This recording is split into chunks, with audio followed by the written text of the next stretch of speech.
Hallo und herzlich willkommen zurück auf meinem Kanal Judith Jelena. Heute häkeln wir mein neues Topfdesign Java zusammen.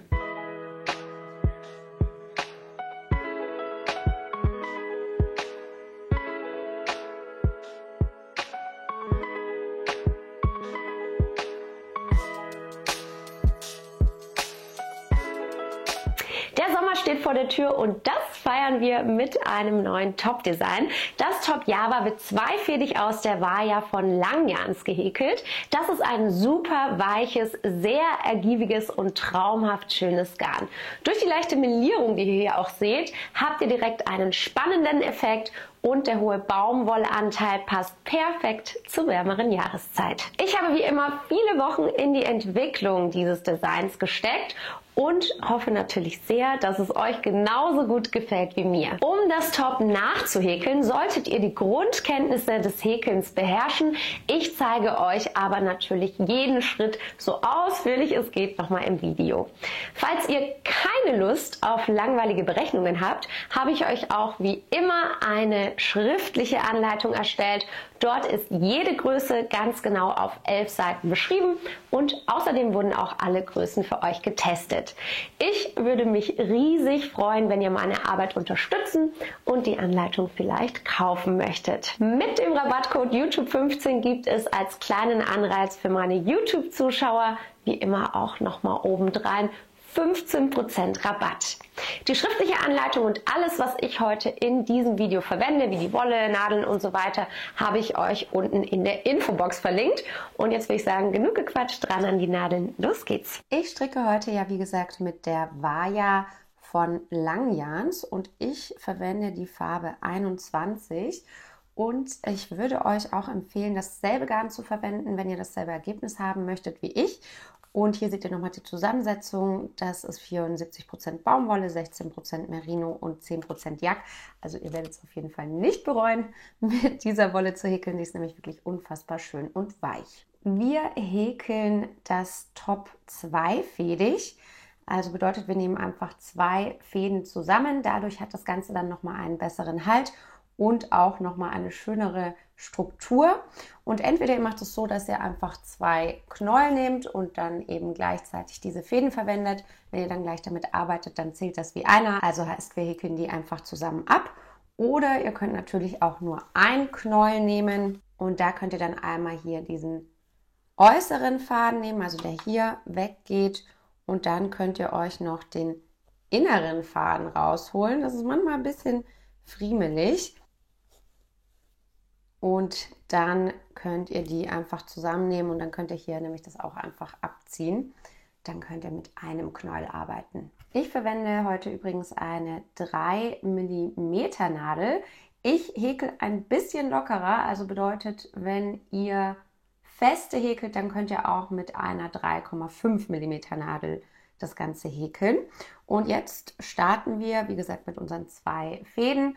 Und machen uns hier so eine Schlaufe, also heißt, wir machen hier das einmal um den Finger rum und dann gehen wir hier einmal mit dem kurzen Faden durch und ziehen uns das fest. Also hier haben wir jetzt unsere Anfangsschlaufe und da gehen wir mit der Nadel durch und dann häkeln wir erstmal 12 Luftmaschen, also heißt den Faden einfach holen und hier durch die Schlinge auf der Nadel ziehen.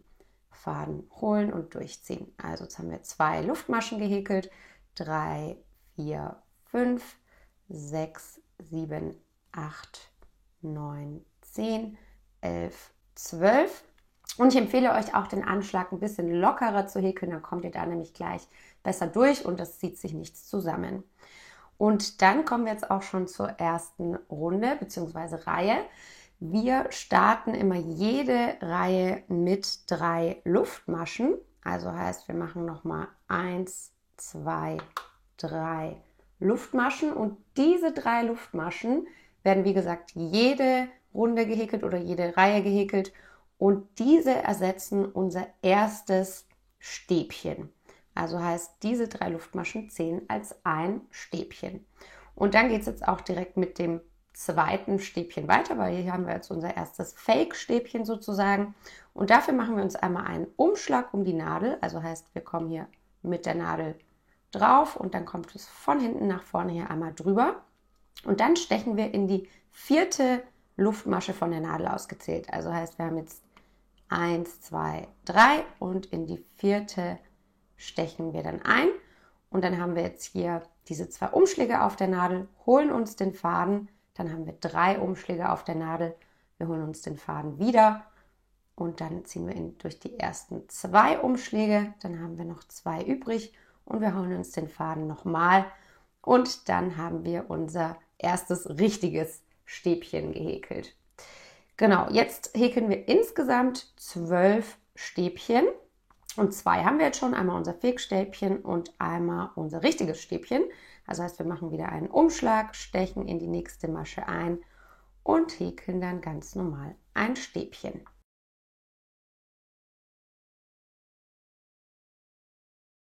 Jetzt haben wir also insgesamt 12 Stäbchen gehäkelt und ich empfehle euch, das wirklich auch immer nachzuzählen, damit ihr da keine Fehler macht. Also wie gesagt, diese 3 Luftmaschen hier am Anfang zählen als das erste. 1, 2, 3, 4, 5, 6, 7, 8, 9, 10, 11, 12. Und jetzt haben wir noch eine Masche hier am Ende frei. Und in diese Masche häkeln wir jetzt einige Maschen auf einmal. Und zwar machen wir erstmal 3 Stäbchen in ein und dieselbe Masche. Also heißt, wir machen erstmal ein Stäbchen, dann stechen wir wieder durch dieselbe Masche durch, machen noch ein Stäbchen und noch ein drittes in dieselbe Masche. Dann folgen 2 Luftmaschen, 1, 2 und dann häkeln wir nochmal in dieselbe Masche, in die wir gerade schon die 3 Stäbchen gehäkelt haben, nochmals 3 Stäbchen rein. In genau dieselbe Masche nochmal. So, und dann geht das hier jetzt schon einmal so ein bisschen rum. Also ihr seht schon, ihr habt jetzt wie so einen kleinen Halbkreis hier drum gehäkelt. Und jetzt wollen wir noch hier zurückhäkeln. Also heißt, wir stechen jetzt einfach in diese Anschlagskante ein. Und hier ist es wichtig, dass ihr da wirklich drauf achtet, dass ihr dann in jedes, also immer wo es hier einmal so hoch geht, dass es dann immer wie so eine Masche sozusagen, also immer wo der Faden oben drüber läuft, da machen wir jetzt unsere Stäbchen rein und insgesamt sind das jetzt auch wieder 12 Stück und ich häkel jetzt zum Beispiel diesen Faden gleich mit ein, dann muss ich den nachher nicht noch extra vernähen. Ihr könnt dann hier auch noch mal ein bisschen ziehen, dann schließt sich dieses Loch hier ganz gut und dann häkeln wir jetzt unsere 12 Stäbchen und ich empfehle euch, zählt da wirklich immer mit, damit ihr dann am Schluss keine Fehler macht. Also 12 Stäbchen.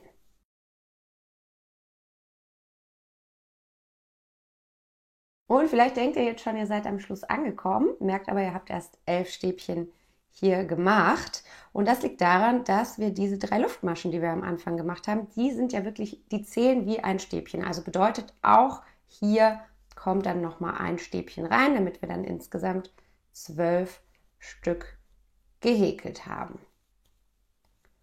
Und da müsst ihr auch wirklich drauf achten, weil wenn ihr das nicht macht, also nicht in diese 3 Luftmaschen häkelt, dann wird das hier nämlich ziemlich schief und wir wollen natürlich eine schöne gerade Kante. Das war jetzt die erste Reihe und jetzt kommen wir zu der zweiten Reihe und hier machen wir jetzt 15 Stäbchen. Also erstmal starten wir wieder mit unseren 3 Luftmaschen. 1, 2, 3. Dann drehen wir uns die Arbeit um und hier ist es jetzt auch wichtig, dass ihr das richtig macht. Also diese 3 Luftmaschen, also 1, 2, 3, die kommen ja jetzt sozusagen hier aus dieser ersten Masche raus. Bedeutet, diese 3 Luftmaschen gehören hier dazu, heißt, da ist jetzt sozusagen unser erstes Fake-Stäbchen drin, bedeutet, das nächste muss dann hier eins weiter. Also heißt, wir stechen dann hier ein und häkeln unser nächstes Stäbchen und insgesamt häkeln wir dieses Mal 15 Stäbchen. Also wieder ganz normal in jede Masche, bis ihr insgesamt 15 Stäbchen gehäkelt habt. Also die zählen wieder als 1, 2, 3 und so weiter. So, zählt am besten wieder nach. Ich habe jetzt insgesamt 15 Stäbchen und dann kommen wir hier jetzt zu unserer kleinen Lücke. Wir hatten ja in der Vorrunde hier 2 Luftmaschen gehäkelt und in diese Luftmaschen machen wir jetzt wieder mehrere Maschen. Diesmal allerdings keine 3 Stäbchen, sondern nur noch 2. Also bedeutet, wir häkeln in diesen Zwischenraum hier 2 ganze Stäbchen. Anschließend folgen wieder 2 Luftmaschen und dann nochmal in denselben Zwischenraum hier nochmal 2 Stäbchen.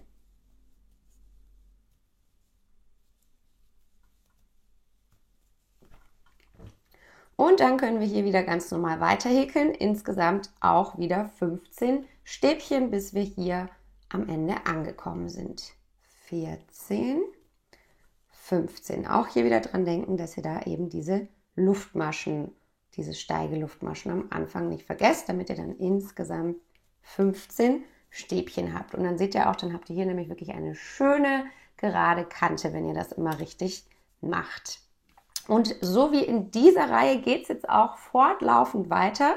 Bedeutet, wir starten wie immer mit unseren 3 Luftmaschen, häkeln dann wieder hier unsere Stäbchen und zwar werden das jetzt in jeder Reihe immer 2 mehr. Also heißt, in dieser Reihe sind es dann jetzt 17 Stäbchen. Und wenn wir dann hier in der Mitte wieder angekommen sind bei unserem Zwischenraum, dann machen wir jetzt immer 2 Stäbchen in denselben Zwischenraum, 2 Luftmaschen und wieder 2 Stäbchen. Und dann wird natürlich noch bis zum Ende zurückgehäkelt, also bedeutet hier wieder 17 Stäbchen. So sieht das dann jetzt aus und in diesem Schema geht es jetzt wirklich einfach nur noch weiter. Bedeutet, ihr startet immer mit euren 3 Luftmaschen, häkelt eure Stäbchen bis zur Mitte, dann hier in den Zwischenraum 2 Stäbchen, 2 Luftmaschen, 2 Stäbchen und wieder zurück die Stäbchen. Das macht ihr dann, bis ihr eure gewünschte Größe erreicht habt. Also da kommt es natürlich ganz drauf an, was für eine Cupgröße ihr habt. Und das Schöne bei diesem Muster ist, dass sich das automatisch schon so ein bisschen nach vorne wölbt. Also heißt, umso größer das ist, umso eine größere Brust passt dann letztendlich auch rein. Aber keine Angst, in der Anleitung, in der schriftlichen, die ich euch unten verlinkt habe, findet ihr wirklich nochmal jede Größe ganz, ganz ausführlich, jede Reihe ganz genau beschrieben. Also heißt, wenn ihr nicht selber probieren wollt oder nicht selber rechnen wollt, dann könnt ihr einfach der Anleitung folgen. Und vielleicht fällt es euch schon auf, ich habe jetzt hier noch so eine schöne Abschlusskante gemacht. Und zwar sind das sogenannte Krebsmaschen. Das sieht erstens ganz hübsch aus und zweitens macht das Ganze auch noch mal so ein bisschen stabiler. Und wie diese funktionieren, das zeige ich euch natürlich auch. Und zwar startet ihr dann einfach, wenn ihr eure gewünschte Größe erreicht habt, ich zeige es jetzt hier nochmal an diesem kleinen Teil, mit einer Luftmasche und dann lasst ihr das einfach so, also heißt, das wird jetzt hier nicht umgedreht, sondern wir lassen das Teil so, wie es ist und stechen dann einfach hier in dieselbe Masche, also heißt, da, wo diese Luftmasche rauskommt, stechen wir nochmal ein, holen uns den Faden, dann haben wir jetzt 2 Umschläge auf der Nadel, holen uns den Faden wieder und häkeln beide ab. Also bedeutet im Prinzip sind Krebsmaschen einfach nur rücklaufende feste Maschen, also heißt, man sticht einfach auf die falsche Seite ein, normalerweise sticht man ja hier in die nächste ein und jetzt stechen wir einfach eine Masche zurück. Heißt, hier ist jetzt die nächste, dann steche ich hier in die nächste Masche ein, hole mir wieder den Faden, dann habe ich 2 Umschläge auf der Nadel, also wie bei einer festen Masche, hole mir den Faden wieder und häkel beide auf einmal ab. Das sieht am Anfang ein bisschen komisch aus, also wundert euch nicht, wir machen da einfach ganz normal weiter, heißt durch die nächste Masche durch und wieder wie eine feste Masche häkeln. Und so geht es weiter, durch die nächste Masche durch. Und dann haben wir wieder 2 Umschläge auf der Nadel und das ganz normal abhäkeln wie eine feste Masche. Und wenn ihr das dann über ein paar Maschen gemacht habt, dann könnt ihr das Muster auch schon ganz gut erkennen. Also das ist dann wirklich ein sehr hübscher, aber auch unaufgeregter Abschluss, der mir jetzt für dieses Top einfach sehr, sehr gut gefallen hat. Also ich zeige es noch einmal. Hier durch die nächste Masche stechen, den Faden hier immer einfach nach hinten laufen lassen, den Faden holen. Dann haben wir diese 2 Umschläge auf der Nadel, den Faden wiederholen und durchziehen. Und das sind unsere sogenannten Krebsmaschen. Dieses Teil häkeln wir natürlich jetzt nochmal in derselben Größe, also in der Cupgröße, die ihr euch in der Anleitung ausgesucht habt oder wenn ihr das selbst berechnet, Dann schaut ihr einfach, wie viel ihr es beim ersten gemacht habt. 2-mal. Und dann können wir auch schon mit dem Körper starten. Wir starten mit dem Körper und im Prinzip könnt ihr den jetzt so breit machen, wie ihr wollt. Da könnt ihr dann einfach einmal messen, wie breit euer Umfang ist an der Taille, also beziehungsweise unter der Brust, weil da startet ja dann sozusagen unser Körperoberteil. Und dann könnt ihr euch einfach so viele Luftmaschen anschlagen, wie es euch gefällt. Das kommt jetzt natürlich ganz drauf an, wie viel Platz ihr hinten frei haben wollt. Wir haben nämlich hinten am Rücken ja noch eine Schnürung. Also schaut, dass ihr da einfach dann noch ein paar Zentimeter frei lasst, je nachdem, wie breit ihr das haben möchtet. Wichtig ist, wenn ihr genau das Muster machen möchtet, das ich auch mache, dann müsst ihr eine Zahl anschlagen, die durch 3 teilbar ist plus 2. In der Anleitung findet ihr aber natürlich nochmal alle Größen von XS bis XXL ausführlich beschrieben und da könnt ihr euch dann einfach eine aussuchen. Also jetzt erstmal Luftmaschen anschlagen, bis ihr euren gewünschten Umfang minus den Rückenausschnitt angeschlagen habt. Ich habe mir jetzt insgesamt 77 Luftmaschen angeschlagen, weil 75 ist durch 3 teilbar, das ist 25 plus 2 Maschen. Also wie gesagt, das muss durch 3 teilbar sein plus 2. Und das sind bei mir dann 77 Maschen. Achtet darauf, dass ihr den Anschlag wirklich richtig schön locker macht. Wenn ihr das nicht so gut beherrscht, dann nehmt am besten 1, 2 Nadelstärken größer, damit er dann wirklich schön elastisch ist. Und jetzt starten wir mit der ersten Reihe. Und auch hier machen wir wieder Stäbchen und deswegen brauchen wir wieder 3 Steigeluftmaschen. Heißt, wir machen erstmal 1, 2, 3 Steigeluftmaschen und weil wir jetzt gleich noch hier eine kleine Lücke haben wollen, damit wir dann später diesen Faden zum Binden durchziehen können, machen wir noch eine extra Luftmasche. Also heißt, wir haben jetzt 1, 2, 3, 4 Luftmaschen extra angeschlagen und dann stechen wir jetzt in die 7. Luftmasche von der Nadel ausgezählt. Heißt 1, 2, 3, 4, 5, 6, 7. Und in die 7. machen wir jetzt unser erstes Stäbchen rein. Somit haben wir dann nämlich hier sozusagen noch eine Masche freigelassen und dann können wir hier nachher unseren Faden durchziehen. Und jetzt können wir einfach die restliche Reihe, also die ganze Anschlagskante lang, ganz normal Stäbchen häkeln, bis wir dann insgesamt noch 2 Maschen übrig haben.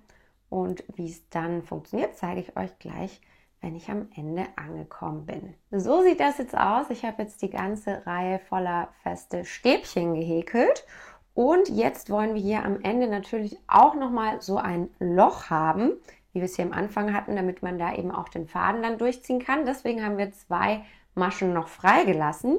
Und um so ein Loch zu erhalten, machen wir erstmal eine Luftmasche und dann überspringen wir jetzt hier diese 2. Masche vom Ende aus gezählt. Also die lassen wir frei und häkeln dann unser letztes Stäbchen nur in die letzte Luftmasche von der Anschlagskette. Dann seht ihr schon, haben wir jetzt hier nämlich so eine Lücke und da kann man dann auch wieder was durchziehen. Und jetzt geht es ziemlich einfach weiter. Wir machen jetzt einfach ein paar Reihen nur aus Stäbchen.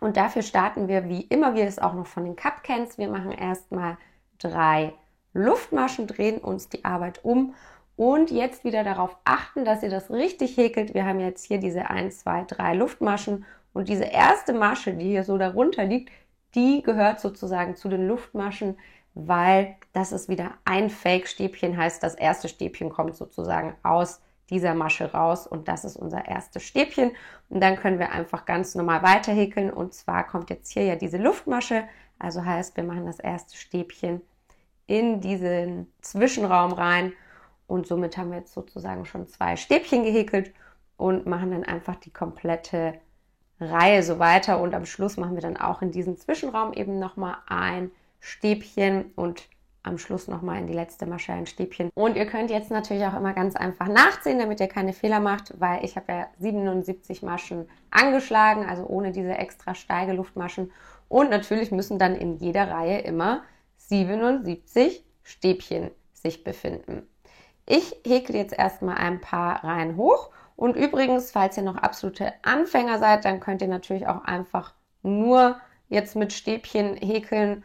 Und wenn ihr aber noch Lust habt auf eine kleine Herausforderung, dann könnt ihr mit mir gleich noch das Muster zusammen machen. Jetzt zeige ich euch doch noch ganz kurz, wie das hier am Schluss funktioniert, weil das ist doch ein bisschen komplizierter wahrscheinlich für Anfänger, damit hier keine Fragen offen bleiben.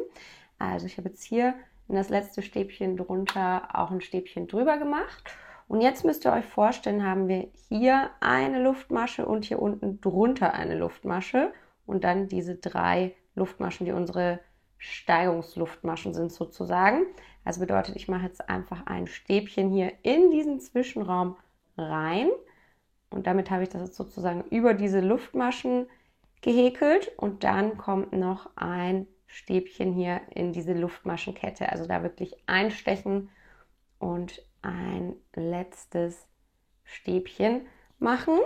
So sieht das dann aus und somit habt ihr jetzt insgesamt die Zahl, die ihr angeschlagen habt, dann auch als Stäbchen gehäkelt und in den nächsten Reihen geht es wie gesagt dann einfach nur mit Stäbchen weiter. Heißt, hier starten wir wieder mit den 3 Luftmaschen und es geht direkt einfach ganz normal mit Stäbchen weiter und das macht ihr dann so viele Reihen, wie ihr Lust habt oder wenn ihr nach der Anleitung arbeitet, wie es in der Anleitung steht. Ich habe jetzt also hier noch ein paar Reihen einfach aus Stäbchen gehäkelt und jetzt möchte ich meinen ersten Mustersatz einbauen und dafür starte ich wie immer jede Reihe mit meinem Fake-Stäbchen, heißt 1, 2, 3 Luftmaschen, drehe mir meine Arbeit um und das ist jetzt natürlich wieder hier mein erstes Fake-Stäbchen, wie gesagt. Und dann starten wir auch direkt mit dem Mustersatz. Und der Mustersatz, der besteht immer aus 3 Maschen. Und damit ihr das gleich mal ein bisschen besser erkennt, mache ich da jetzt mal einen Maschenmarkierer hin, damit ihr wirklich seht, wo diese 3 Maschen sich befinden. So, ich habe jetzt jeweils in die Masche davor und danach einen Maschenmarkierer reingemacht. Das müsst ihr überhaupt nicht machen. Das ist wirklich nur, damit ihr das gleich besser erkennt. Nämlich hier ist meine erste Masche, hier ist die zweite, hier ist die dritte. Also um die 3 Maschen handelt es sich. Und jetzt starten wir folgendermaßen. Wir machen ein Stäbchen, aber nicht wie gewohnt in die nächste Masche, sondern in die letzte von den 3 Maschen. Hier häkeln wir unser Stäbchen rein und danach folgt eine Luftmasche. Die könnt ihr auch ein bisschen lockerer häkeln und dann folgt wieder ein Stäbchen und das machen wir jetzt in die erste der 3 Maschen.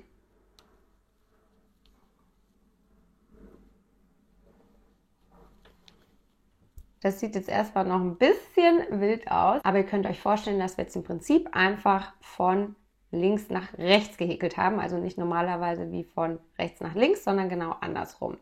Und diesen Mustersatz wiederholen wir jetzt einfach die ganze Zeit. Ich mache mal hier die Maschenmarkierer wieder raus. Bedeutet, wir schauen uns jetzt die nächsten 3 Maschen an. Das ist einmal hier, hier und hier. Und dann machen wir wieder genau dasselbe. Wir machen ein Stäbchen und zwar in die letzte der 3 Maschen.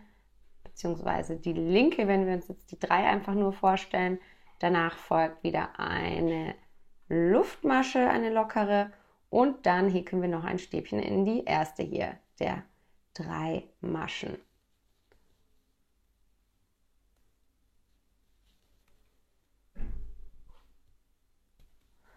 Und das ist jetzt hier auch schon unser Mustersatz. Wie gesagt, der sieht am Anfang jetzt noch ein bisschen wild aus, wird aber nachher natürlich dann noch schöner sichtbar. Und diesen Mustersatz wiederholen wir jetzt einfach die komplette Reihe lang, bis wir nur noch eine Masche hier am Ende, also unser gefaktes Stäbchen, übrig haben. Und falls euch das jetzt übrigens ein bisschen zu kompliziert ist, könnt ihr natürlich auch einfach normal mit den Stäbchen rein fortfahren. Oder in der Anleitung habe ich euch dafür auch extra nochmal eine Häkelschrift erstellt, mit der ist es dann auch nochmal sehr viel einfacher nachzuvollziehen. Ich habe die Reihe jetzt fertig gehäkelt, also so sieht der Mustersatz aus. Ich finde den wirklich sehr, sehr süß. Und als letztes, nachdem wir hier diese 3 Maschen hatten, machen wir noch ein letztes Stäbchen in unser Fake letztes Stäbchen der Vorrunde. Danach geht es dann wieder weiter, dass wir wieder ein paar Reihen nur aus Stäbchen machen Und tata, die habe ich jetzt auch schon mal gemacht. Ich habe jetzt nochmal 2 Reihen mit nur Stäbchen gemacht. Und jetzt arbeite ich nochmal hier so eine Musterreihe ein. Dann mache ich nochmal eine Reihe nur mit Stäbchen. Und dann mache ich nochmal eine von diesen Musterreihen. Ihr werdet sehen, das sieht nachher wirklich sehr, sehr hübsch aus. Und dann fehlt nur noch der Abschluss. Und wie der funktioniert, das zeige ich euch natürlich gleich, sobald ich das Teil hier gehäkelt habe. Und ihr könnt das alles in der Anleitung nachlesen oder dann einfach eben so viele Reihen und so oft das Muster machen, wie ihr Lust habt. So sieht das dann jetzt aus. Also ich habe immer verschiedene Musterreihen eingearbeitet. Ich finde es wirklich sehr, sehr hübsch. Ich finde, in echt sieht es auch noch ein bisschen hübscher aus als hier auf der Kamera. Ist auf jeden Fall ein sehr schönes Special sozusagen. Aber falls euch das zu kompliziert sein sollte, dann, wie gesagt, macht einfach nur Stäbchen rein, ohne das Muster.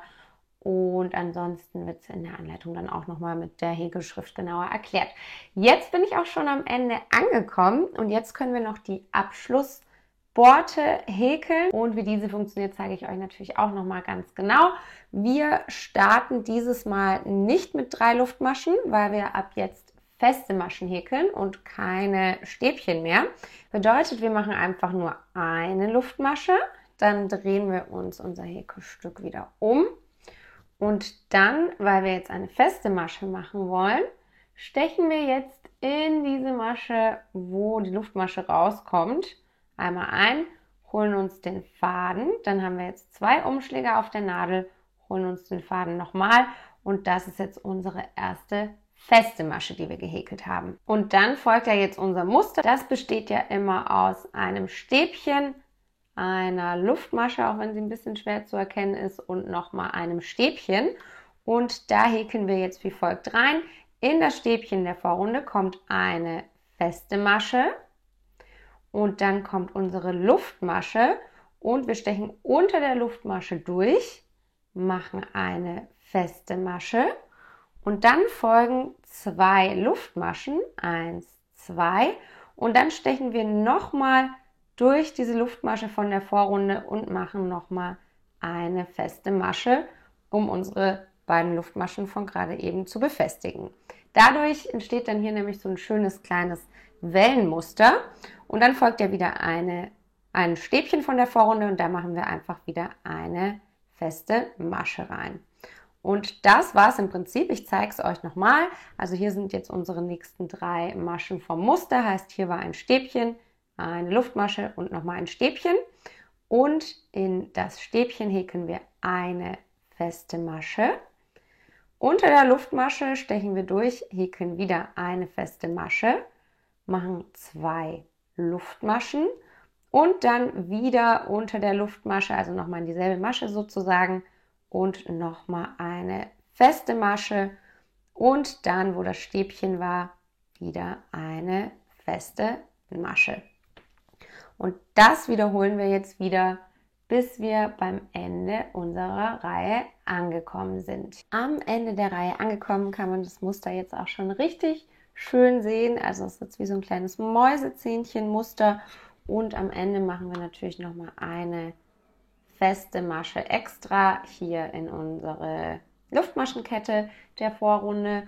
Und jetzt wären wir im Prinzip schon fertig, aber damit das noch ein bisschen mehr Halt bekommt und auch noch ein bisschen schicker aussieht, werde ich jetzt einmal hier dieses Teil hier und bis hier, weil hier steht es eh so ein bisschen raus vom Anfang, werde ich einmal mit Kettmaschen umhäkeln. Damit hat das Ganze einfach noch mal ein bisschen mehr Festigkeit und auch wenn ihr dann hier und hier die Fäden durchzieht, ups, bin ich aus dem Bild raus, Entschuldigung. Also wenn ihr hier und hier die Fäden durchzieht, dann später für die Schnürung, dann kann das auch nicht so ausleiern. Also ich empfehle euch das auf jeden Fall auch zu machen.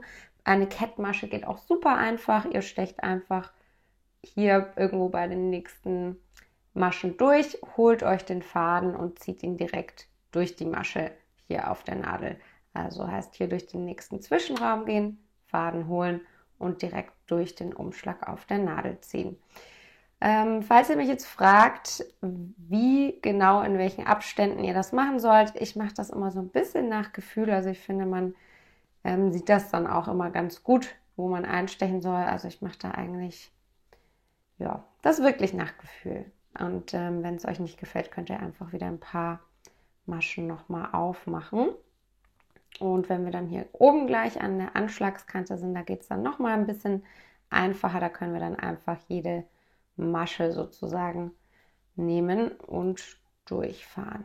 So, hier bin ich jetzt angekommen. Hier mache ich dann nochmal eine extra Masche auch, damit die Rundung hier schön nachgefahren wird. Und dann könnt ihr jetzt hier einfach wirklich in jede Masche, also das kennt ihr ja noch von dem Cup, da haben wir vorher auch die Anschlagskante dann entlang gehäkelt, einfach einmal durchfahren und dann sehen wir uns gleich am Ende der Umrandung und dann zeige ich euch noch, wie wir das beenden. Jetzt seht ihr auch schon, dass wir hier wirklich jetzt nochmal so eine schöne Umrandung durch die Kettmaschen haben und es sich hier einfach nicht mehr so ausleiern kann. Und dann stechen wir jetzt hier in die erste feste Masche, die wir hier gemacht hatten, ein, machen nochmal eine letzte Kettmasche und dann können wir den Faden etwas länger abschneiden. Faden immer lange abschneiden, damit ihr das dann noch ordentlich vernähen könnt.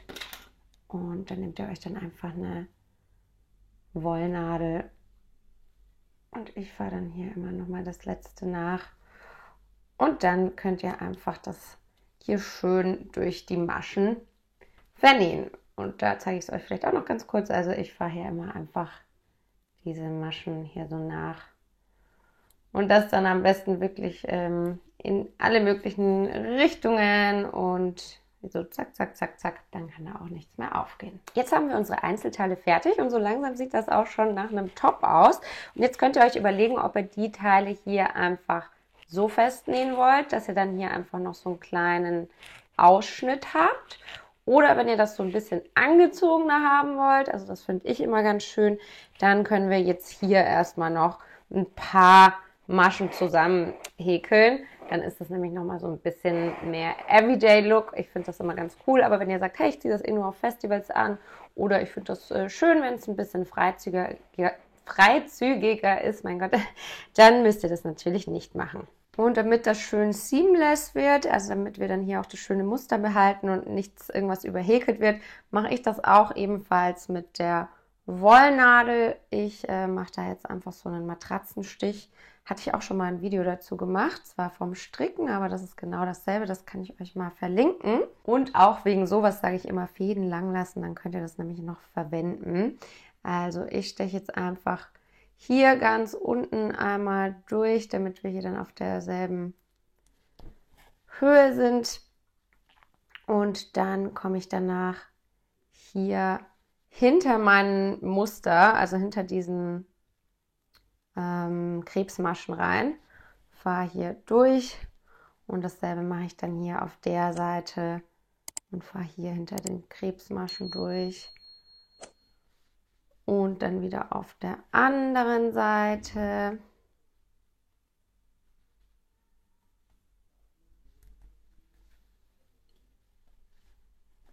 Und dann wieder rechts und so weiter und so fort, je nachdem, wie geschlossen ihr das dann haben möchtet.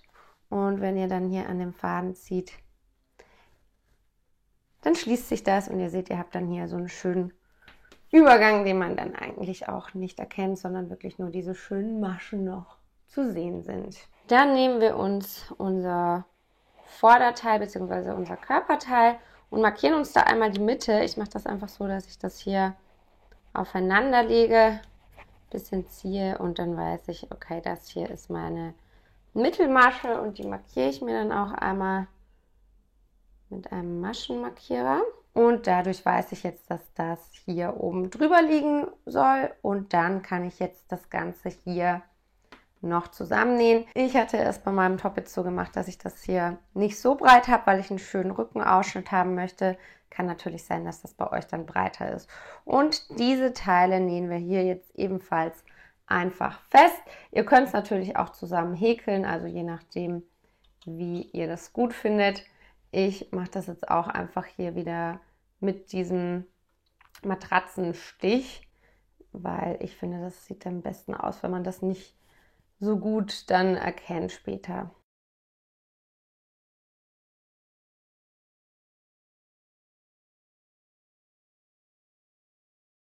Ich habe das jetzt hier übrigens mit Absicht so zusammengenäht, dass das hier so ein bisschen wulstig ist. Das sieht dann nämlich aus wie so eine betonte Naht. So sieht es übrigens auf der Rückseite aus. Also falls ihr das nicht wollt, könnt ihr das natürlich auch einfach links auf links zusammen nähen. Dann sieht man das nicht so. Und jetzt zeige ich euch noch, wie wir die Träger machen. Ich habe hier auch schon mal einen vorbereitet. Ich habe, damit wir jetzt diesen schönen Boho-Style auch haben, die geflochten. Und dafür habe ich mir jetzt insgesamt 6 Stränge abgeschnitten, also 6 Stücke von der Wolle, die 3 Meter jeweils lang sind. Und damit fahre ich jetzt hier einmal durch das oberste Loch einfach durch.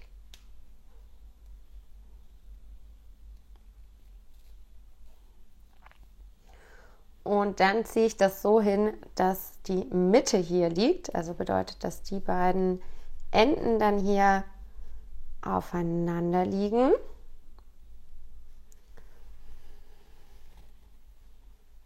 Und dann mache ich das so, dass ich mir immer jeweils 2 von hinten nehme und 2 von vorne. Und die lege ich dann zusammen. Das wird dann gleich ein Strang, mit dem ich flechte. Und das wiederhole ich nochmal. Also 2 von vorne und 2 von hinten. Und dann haben wir jetzt insgesamt 3 Stränge, mit denen wir jetzt flechten können. Falls ihr nicht wisst, wie flechten geht, das ist wirklich super, super einfach. Also ihr habt 3 Stränge jetzt und im Prinzip macht man immer nur den äußeren in die Mitte. Also heißt, ich starte mit dem linken und lege ihn in die Mitte der 3 Stränge, dann nehme ich den rechten und lege ihn in die Mitte der 3 Stränge.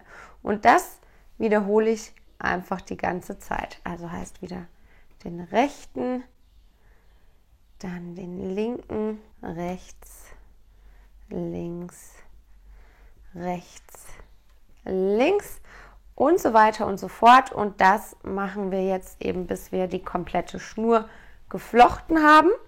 Und am Ende habe ich jetzt einfach nur einen Knoten reingemacht und das sieht dann nochmal ein bisschen aus wie so eine kleine Tassel, also sehr, sehr süß.